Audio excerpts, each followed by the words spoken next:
কিভাবে যে লকটা জানা যায় আইডিয়া, এখানে তেল লাগানো, এখানে রাখি, এরপরে বলবো এটা তুলে দিতে, এরপর হাতের ছাপ লাগবে এখানে লকে, এরপর আমি দিব হলো কি করবো বলেন তো, এরপর ওর ছাপ আসবে, এরপর লক খুলবো আমি এখান থেকে ফোন দিই, ডং ডং ডং ডং।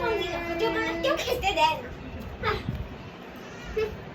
যা এই খবরদার হতে হতে আমার তৈরি না। মা অনেক কষ্ট করে কিনে আরে এই তেলটা একটু তুলে দে তো। হুম